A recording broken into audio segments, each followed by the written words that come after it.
Baik, Assalamualaikum semua ya. Kita berjumpa lagi.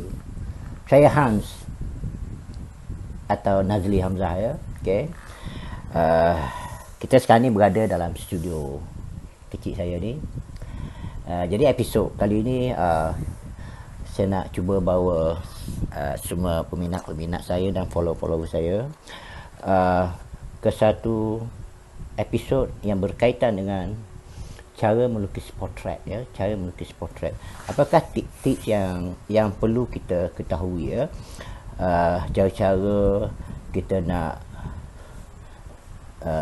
berinteraksi dengan portrait yang hendak kita lukis tu ya. Ada benda-benda yang perlu kita ambil kira, ada benda-benda yang perlu kita buat kajian ataupun penilaian ya. Bukan sekadar terus kita melukis sahaja ya. Okey, kalau pelukis portrait tu sebenarnya dia berdepan dengan banyak masalah ya untuk pelukis portrait ni ya. Masalah yang pertama sekali ialah masalah pelanggan ya. Biasa pelanggan ni dia suka gambar itu, portrait itu, tetapi ada ciri-ciri portrait yang dia bagi tu tidak sesuai untuk dilukis ya, sebab ada bahagian-bahagian yang kadang-kadang kalau kita buat juga dia nampak tak berapa elok pada karya tu ya. Okey, baik. Kita teruskan ya. Okey. Saya baca sikit ya, sebab dah tua-tua ni tak ingat dah apa-apa bahan-bahan yang kita cari apa semua ya. Okey, bila kita bercakap tentang portrait, maka kita sebenarnya menzahirkan ataupun membicarakan tentang wajah seseorang. Portrait ini ialah berkaitan dengan wajah seseorang. Okey. Portrait ialah apa dia ya? Portrait ialah bahagian muka. Portrait ni ialah bahagian muka yang mengandungi mata, okey, hidung, mulut, telinga, rambut dia, okey, raut wajah dia tu. Ini bahagian portrait yang sebenarnya. Bahagian lain tu tidak penting ya, sebab portrait ni yang paling utama sekali ialah ketepatan wajah seseorang yang ditiru tu. Okey. Adakah bila ditiru lukisan itu tu, dia lukis wajah seseorang tu nampak lebih tua ke, nampak lebih muda ke ya. Tetapi percayalah ya bahawa Plato pernah mengatakannya bahawa apabila kita membuat satu imitasi ataupun peniruan, okey, peniruan, tak kira peniruan kepada alam ke, kepada apa-apa image ya. Yang pertama sekali ialah kita elakkan dari kecacatan yang ada tu ya. Kita perelokkan kecacatan.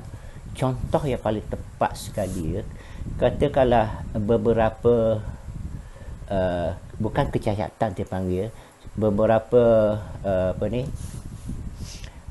benda yang ataupun efek yang berada pada wajah tu. Katakanlah muka seorang tu ada kesan-kesan jerawat ya, kesan-kesan jerawat, ataupun ada paru.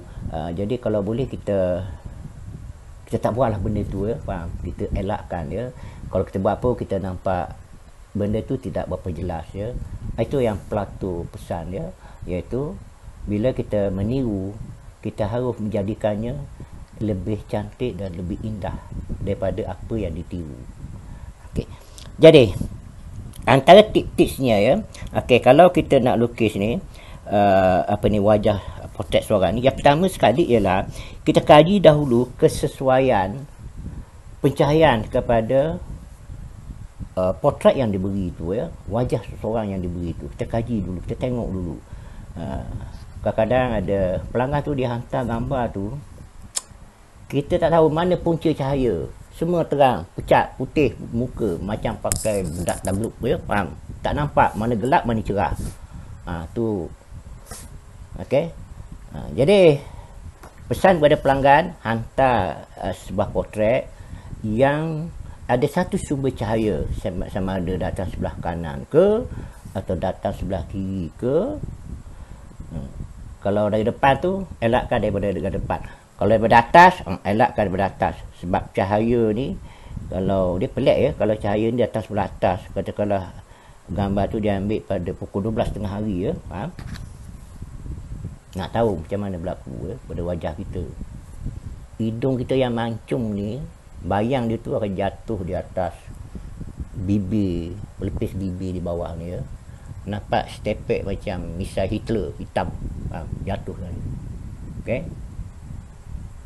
Nah, okey. Bulu mata kita yang tebal ni, okey, dahi kita ni, bayang dia tu akan jatuh di kawasan mata kita ni, seolah-olah kita kawasan tu kayak digelap, seolah kita pakai spek hitam ya, gelap. Elakkan. Okey. Tapi pelanggan ni pelik juga. Dia kata dia nak juga. Saya pun ada ya satu karya tu, dia hantar gambar pada saya ni, dia tangkap gambar betul-betul pukul 12 tengah hari. Nampak bayang dia, bayang hidung jatuh sini, bayang mata jatuh sini, bayang bibir bawah dia jatuh sini. Jadi saya kata susah sikit ni nak bukan tak boleh lukis. Saya takut pelanggan tu tak puas hati. Dia kata tak cantik. Tapi dia nak juga lukis jugalah ya. Tapi nasib baik dia kata okey lah, this is very nice dia kata. Okay, cabaran untuk kita ya, untuk para pelukis apa ni, portrait ya. Okey, baik. Seboleh-bolehnya ambil apa ni, posisi wajah yang sedikit mengiring. Artinya so pelanggan tu dia hantar gambar dia tu, portrait dia tu, biar sedikit mengiring ya. Nampak macam gitu ke, okey begini ke ya, atau ke begini sikit ke, tersukalah, faham? Tapi jangan ambil secara direct gini ya, straight macam ni, memang tak cantik, faham? Okey, kalau menyiring sini nampaklah hidung tu mancung sikit ya, faham? Mata tu elok sikit, taklah sipit sangat ke, tak luas sangat ke ya, pipi tu nampaklah gebu sikit, okey, cantik sikit ya. Okey, lepas tu nampaklah bayang hidung ni jatuh sebelah ya, faham? Macam sini ni ada gelap sikit ni ya, okey. Okey, baik. Lepas tu, perkara yang paling penting juga ialah ada setengah pelukis tu dia hanya bersandarkan pada potret yang dibagi tu, lepas tu dia lukis sahaja. Tapi dalam keadaan sekarang ini, dalam keadaan moden sekarang ni, kita boleh gunakan pelbagai teknologi ya. Kalau dahulu 2-30 tahun dahulu ya, kalau nak lukis potret ni, biasanya pelanggan tu dia bagi foto sahaja ya, foto yang apa ni, daripada IC tu ya, kecil tu ya, faham? Lepas tu daripada foto tu kita buat scale ya, kita garis-gariskan scale ya, mengikut skala. Katakanlah di gambar itu kita ambil skala dia setengah cm ya, setengah cm. Lepas tu bila kita pindahkan kepada canvas yang lebih besar, kertas lebih besar, mungkin kita ambil 7 ataupun 8 kali ganda ya, faham? Saiz petak tu ya, daripada saiz petak yang daripada gambar. Itu kaedah yang paling tradisional ya, paling lama sekali. Dia kaedah yang paling tradisional sekali ialah kita tengok, kita lukis direct ya, faham? Itu biasa ahli-ahli yang profesional dalam bidang portrait tu dia dapat hasilkan benda tu secara spontan ya. Dia tengok saja dia dapat hasilkan ya, tanpa buat apa-apa ukuran. Itu dia punya ketepatan apa ni, mood dia tu memang hebat tu ya. Tapi dalam keadaan moden sekarang ni kita gunakan pelbagai teknologi ya, faham? Dia dulu dia cipta satu alat tak silap saya, bagaimana kita letakkan pensel di ujung sana, kita lukis di sini buat gambar, dengan secara automatik pensel di hujung tu akan membesarkan gambar berdasarkan apa yang kita lukis, kita tekap di gambar kecil tu ya. Okey, tapi tak berapa efektif. Yang paling moden sekarang ni, dia sekarang guna ialah dia gunakan LCD ya. Dia masukkan apa ni, portrait itu dalam laptop. Lepas tu dia pancarkan LCD tu ke canvas ataupun ke kertas yang lebih saiz yang lebih besar. Besar mana kita nak pun boleh ya. Okey. Dan daripada situ dia akan tekap ya. Itu yang paling tepat sekali. Okey. Biasanya kalau wajah tu ketepatan dia tu dah masuk kepada dekat 90, 98, 95% ya ketepatan dia. Kalau pakai direct tu dia mungkin ketepatan tu dalam 80%, dia tak dapat 1%, dan mungkin hampir pada 100% kalau dia menggunakan alat LCD, pancaran LCD. Okey, boleh cuba kaedah tu ya. Sebenarnya ramai dah pelukis yang hebat-hebat pun gunakan kaedah tu. Paling senang ya, paling senang. Cuma yang menjadi kesukaran kepada pelukis baru ni ialah nak mengadungkan warna tu ya, nak mengadungkan warna tu sesuai dengan wajah tu ya. Lepas tu yang tips yang seterusnya, yang keempat tu, bila kita dapat potret tadi tu, kita kaji dulu apakah warna-warna yang sesuai untuk digunakan. Macam orang Eropah ni, dia warna dia tu lain sikit pada orang di sebelah Asia tu ya, terutamanya orang yang berkulit sawo matang ni, seperti orang Melayu, orang India yang lebih gelap sikit warna kulit dia tu, orang Cina yang warna kulit dia tu nampak kekuning-kuningan ya kan. Orang di sebelah Eropah tu dia nampak lebih kepada pink ya, lebih kepada warna pink, warna kemerah-merahan tu ya.